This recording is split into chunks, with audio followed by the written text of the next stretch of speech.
Di era Sambo, saya katakan kasus Sambo tidak sulit, seminggu selesai itu.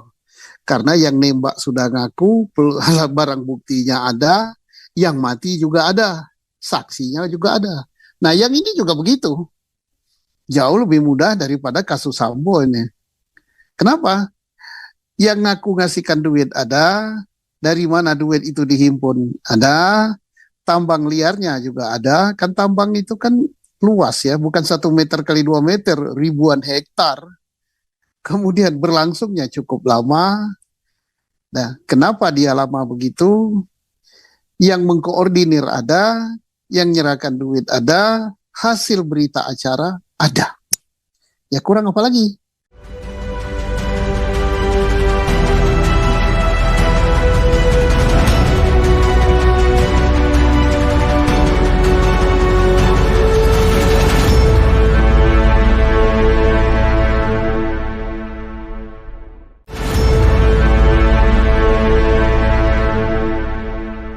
Assalamualaikum warahmatullahi wabarakatuh. Kembali berjumpa dengan saya, Irsun Arif dari Forum News Network.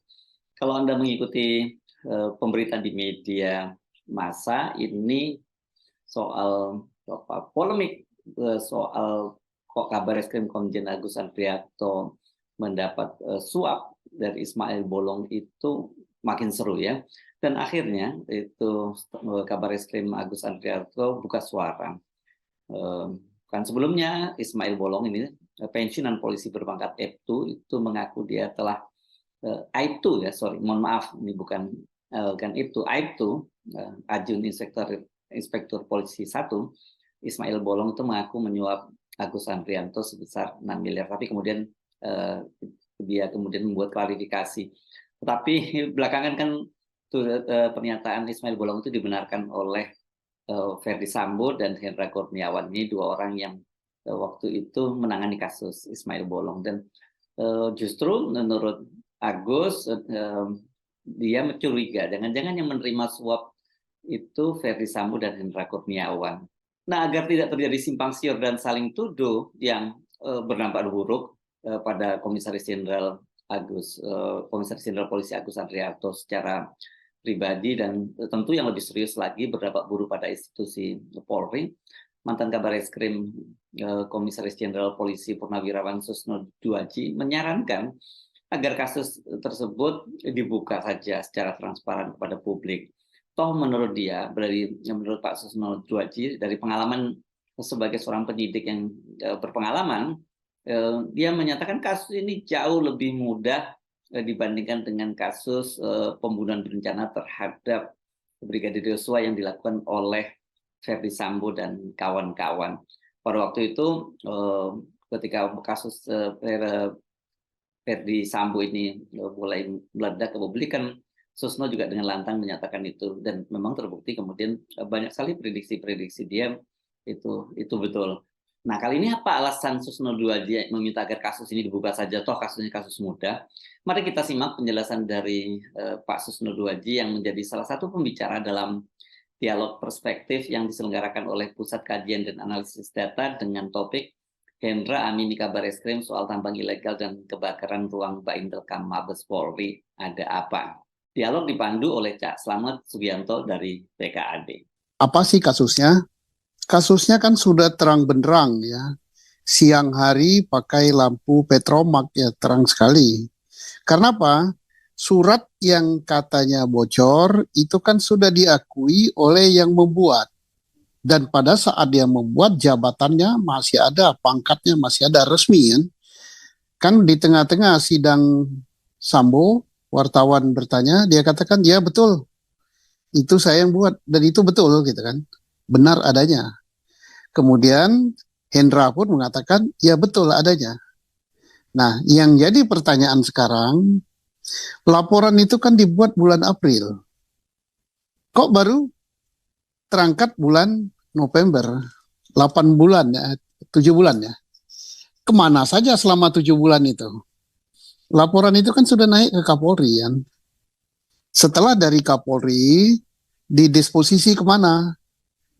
Nah, nyangkutnya di mana? Saya yakin tidak mungkin nyangkut di dalam laci Kapolri, tidak.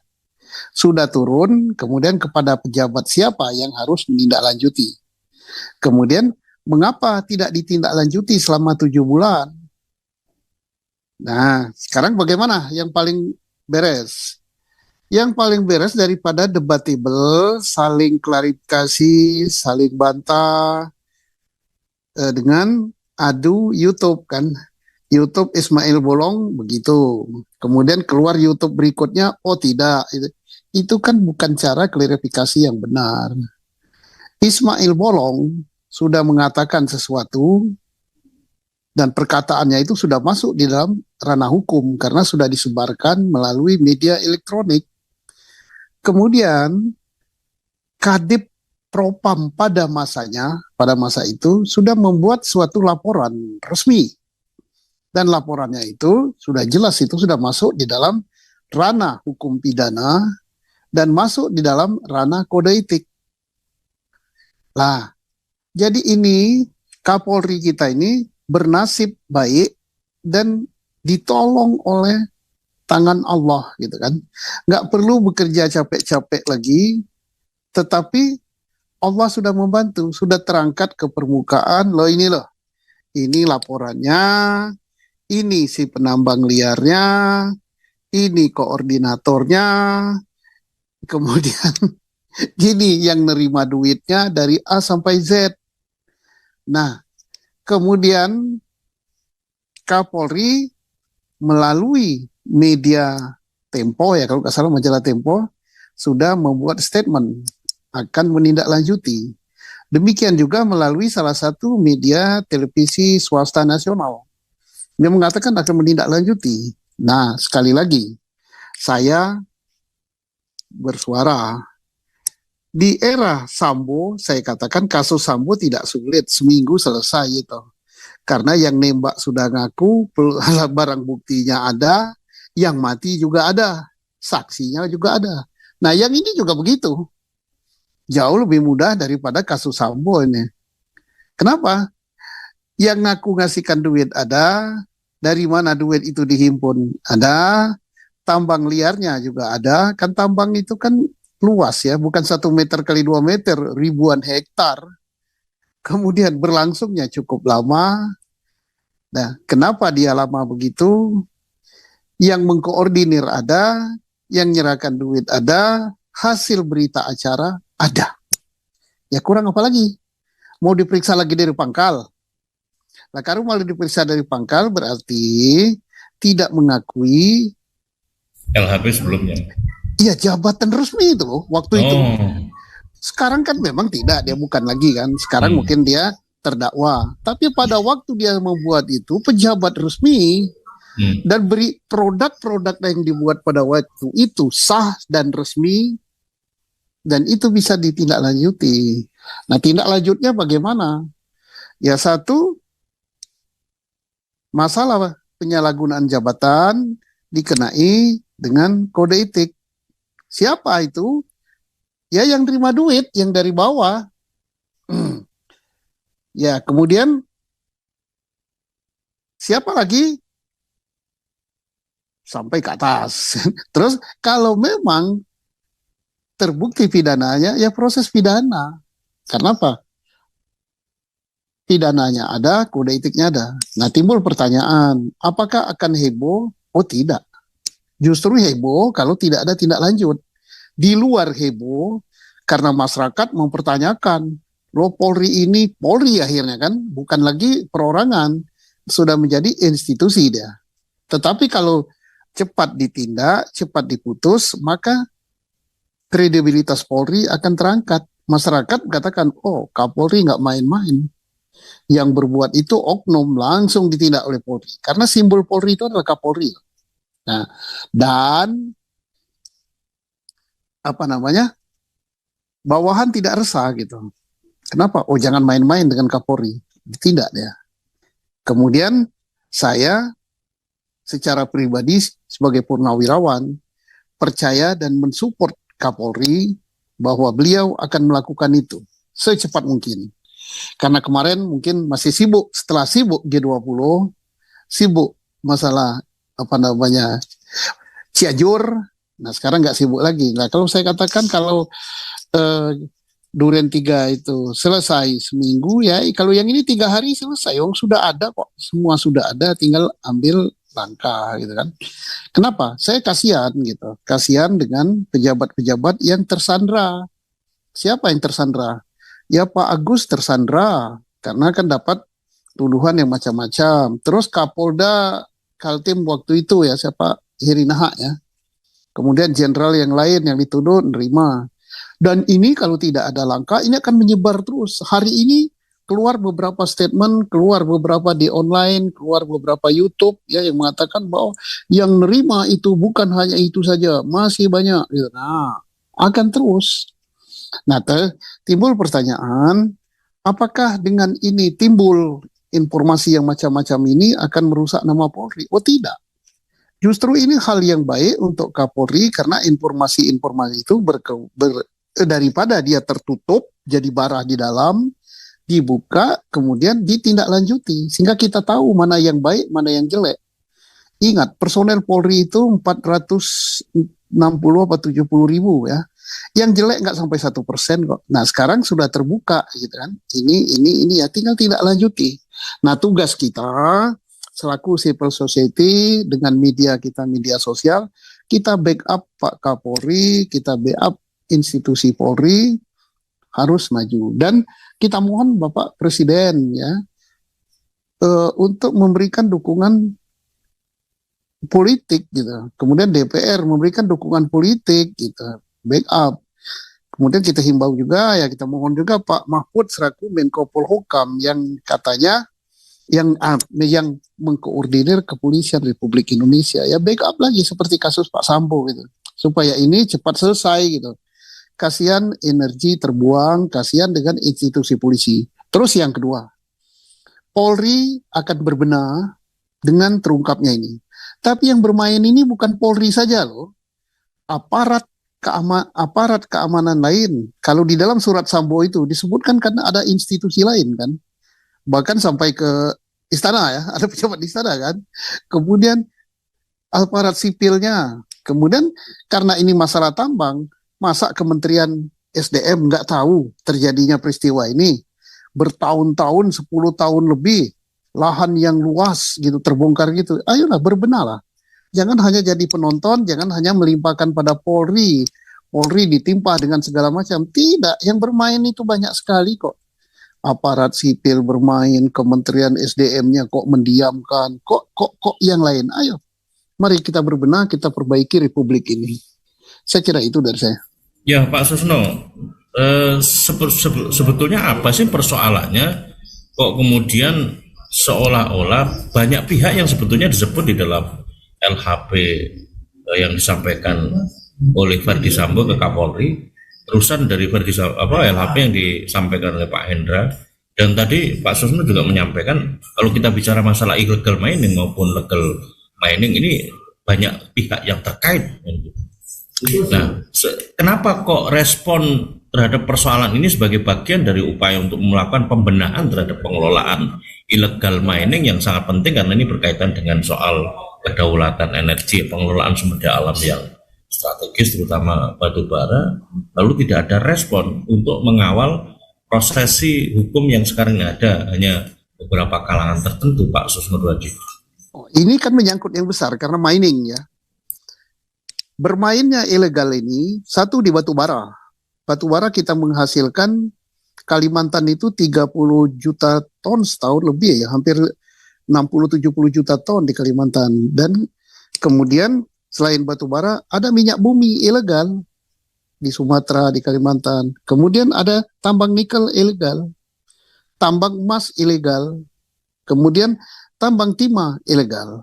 Nah, tambang-tambang yang ilegal ini, dia pertama tidak membayar pajak, kedua tidak membayar PPh, ketiga tidak membayar distribusi, keempat dia tidak membayar biaya ekspor, kelima dia tidak membayar dana reklamasi, keenam tidak membayar PBB dan kewajiban-kewajiban lainnya.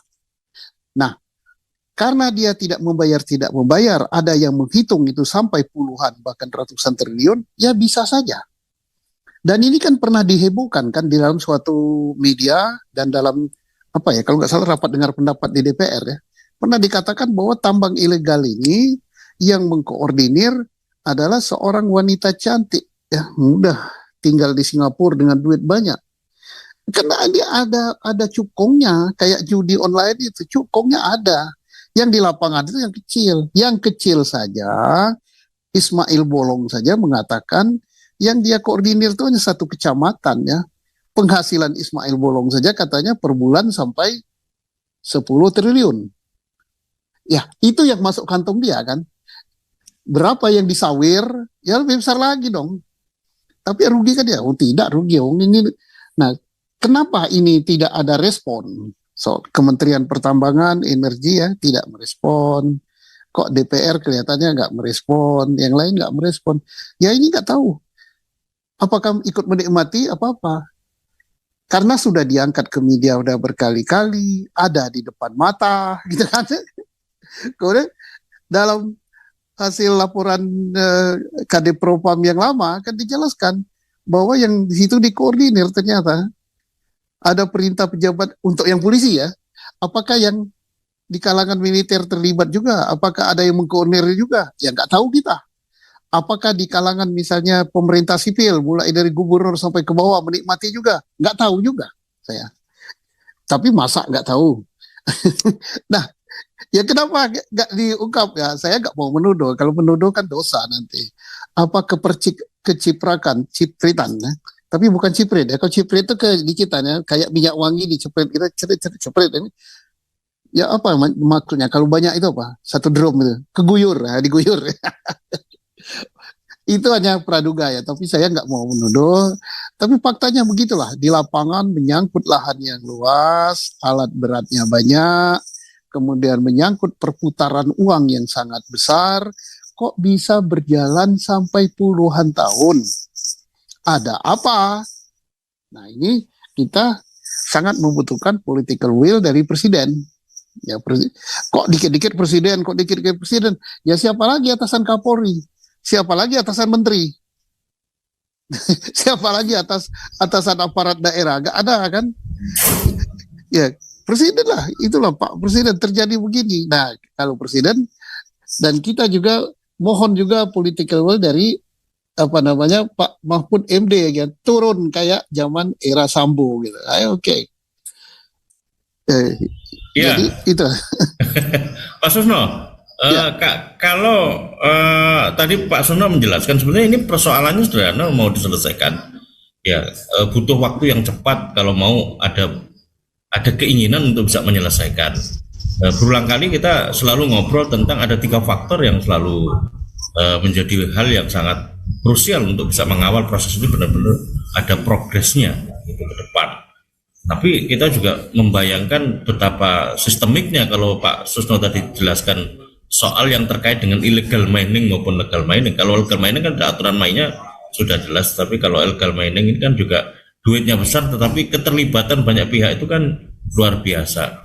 Nah, 3 faktor itu diantaranya adalah desakan publik, opini publik, yang kedua adalah atensi Kapolri dan political will presiden kan begitu.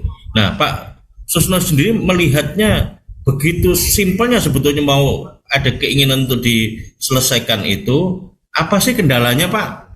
Proses ini sekarang jadi seolah-olah ya sebagaimana dugaan publik kelihatan agak susah di proses ke depan gitu Pak. Ya agak susah karena mungkin banyak yang menikmati. Satu ya, kita harus ingat tambang-tambang ilegal itu kan terjadi di areal milik masyarakat yang tidak ada hak IUP-nya ya, atau PKB 2B-nya nggak ada. Mengapa begitu? Karena rakyat tidak bisa nambang walaupun undang-undang memberikan permen karet yang manis gitu. Rakyat boleh menambang dengan sebutan tambang rakyat. Luasannya 1 sampai 5 hektar kalau nggak salah ya. Tetapi untuk rakyat menambang itu adalah impossible. Bohong, sangat tidak mungkin. Kenapa? Izinnya harus ke menteri. Masa orang desa kan nambangnya kan di tanah sendiri gitu kan. Wong dia ngadap Pak Cari aja takut, kok suruh ngadap menteri minta izinnya. Terus persyaratannya apa? Ada petanya, ada koordinatnya, ada kajian lingkungan, bla bla bla bla. Banyak benar syaratnya. Mana mungkin lah. Akhirnya sampai puluhan tahun kan hampir nggak ada itu izin tambang rakyat itu. Nah karena nggak ada, ya ini bagi cukong pemodal ini kesempatan. Wah kalau gitu batu baranya banyak, ajak saja rakyat menambang. Tapi bukan kerjasama. Rakyat itu sebagai tenaga kerja, kerja di tambang yang telah dikoordinir, akhirnya menjadi lahan yang luasnya ya ratusan mungkin ribuan hektar dengan deposit ya yang jutaan ton gitu kan. Ya, inilah yang terjadi. Dan ini kan merusak lingkungan. Kenapa? Karena tidak ada reklamasi, dana reklamasi nggak dipungut, orang juga liar kok. Tapi liar kok masih berlanjut puluhan tahun. Ada apa? Nah, ini kan tanda tanya. Ya, saya kira ada kajian-kajian lah bisa melihat seperti apa track record mengenai pengelolaan illegal mining ini. Pak, Bapak tadi belum jawab soal kabar mengenai kebakaran Intelkam, Pak. Oh, ada berita memang katanya kebakaran, tapi di ruangan yang nggak ada orang. Kemudian pemadam kebakaran datang, kalau menurut media itu hanya sebentar sudah padam. Ya kita nggak tahu karena belum ada statement resmi ruangan itu berisi apa. Mudah-mudahan ruangan itu tidak berisi dokumen penting.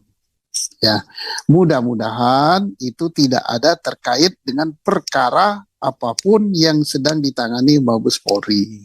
Tidak terkait masalah tambang ilegal, tidak terkait masalah judi online, tidak terkait masalah narkoba, tidak juga terkait masalah kanjuruhan.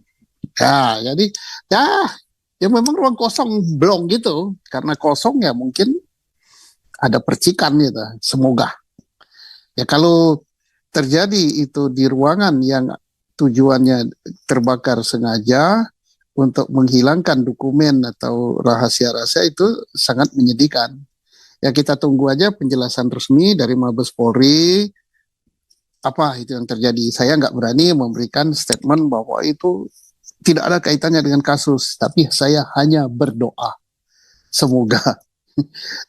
Semoga saja itu ya, doa aja bisa berdoa. Pensiunan bisanya apa sih? Tapi biasanya peletakan ruang Intelkam itu untuk kepentingan apa, Pak? Sejauh Bapak pengalaman Pak Susno Duaji, Pak, dokumen-dokumen apa aja? Kalau sekarang ya tidak seperti dulu lagi ya, karena dokumen itu kan sudah rata-rata disimpan di dalam komputer gitu kan, di USB dan ada backupnya gitu kan. Sudah tidak paper lagi ya, sudah paperless lah ya. Sekarang kalau masih nyimpan dokumen-dokumen di itu ya bodoh benar. Tetapi ya barang bukti itu biasanya berupa dokumen kertas. Tapi kalau surat-surat keterangan dan apa-apa itu, tapi di samping dokumen kertas juga ada softwarenya. Nah software inilah yang tidak mungkin dibakar. Tapi kalau yang berupa kertas, yang berupa hardware, ya bisa saja dibakar. Nah, yang kena bakaran itu, apakah itu gudang dokumen atau bukan, kita tidak tahu. Ya semoga saja tidak ceroboh kalau menyimpan dokumen, apalagi terkait dengan intelijen. Dengan intelijen pasti sangat-sangat ketat tempat menyimpannya. Saya yakin itu bukan hal-hal yang sangat-sangat penting menyangkut kasus besar di Republik ini. Karena yang ditangani oleh markas besar, dokumen-dokumen di Intel itu adalah dokumen-dokumen yang sangat-sangat rahasia, dokumen besar ya. Jadi kita tunggu ya penjelasan resmi dari Depo Humas Polri.